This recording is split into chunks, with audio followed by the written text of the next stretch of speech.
Good evening and welcome to the Business Day. I'm Herman Green.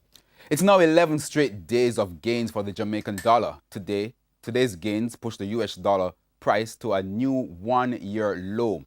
That price is $127.81, the lowest price it has been since September 15 last year. The Canadian dollar is being sold for $102.76. The pound sterling is going for $167.64, while the euro costs $151.94.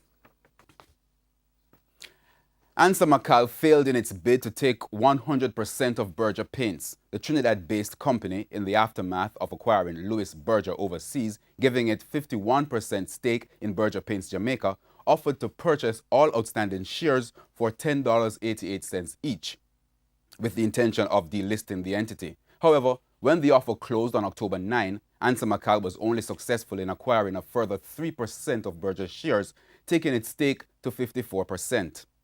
Analysts say they are not surprised by the lack of interest shareholders had in selling to the entity because, in their words, the price was too low.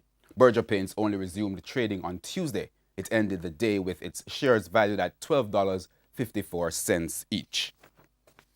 The price of oil ended lower Thursday, pulling back after 4 consecutive sessions of gains lifted prices to their highest level in weeks.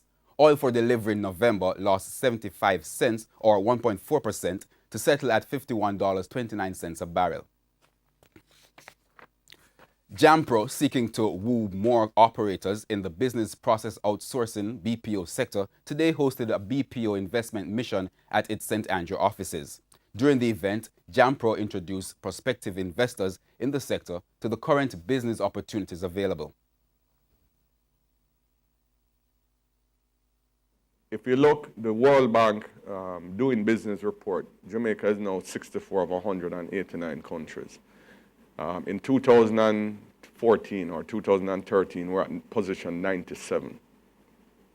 Now, this is as a result of deliberate action by the government in terms of there's a National Competitiveness Council which focuses on different aspects of our economy. BPO companies already in Jamaica outlined to prospective investors why Jamaica is good for business. It's this Philippine de-risking, Philippine fatigue, having to send your management over for 25-hour flights, $8,000 airfares, staying 2 weeks away from their families, etc. And here it's like left yesterday at 6 a.m. and got here at 11 a.m., and it was an $800 airfare. Jamaica is just in the market, very positive on all fronts, and that kind of has opened things up where you have more and more larger investors, international BPOs that are saying it's time to come more near shore, time to set up shop in Jamaica. Jamaica is ready for the next level, and I think that's really where the evolution and the thrust has come from. Prime Minister Andrew Holness has targeted the BPO sector as one to bring thousands of jobs to employ mainly young people, among whom unemployment exceeds 25%. Mr. Holness recently said 25,000 new jobs will be created in the BPO sector by February next year.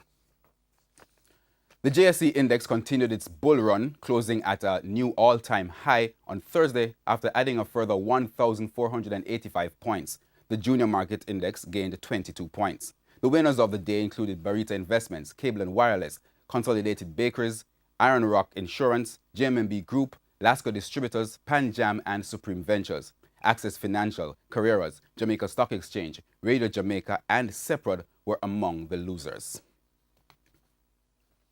And that's the Business Day. I'm Herman Green. Good evening.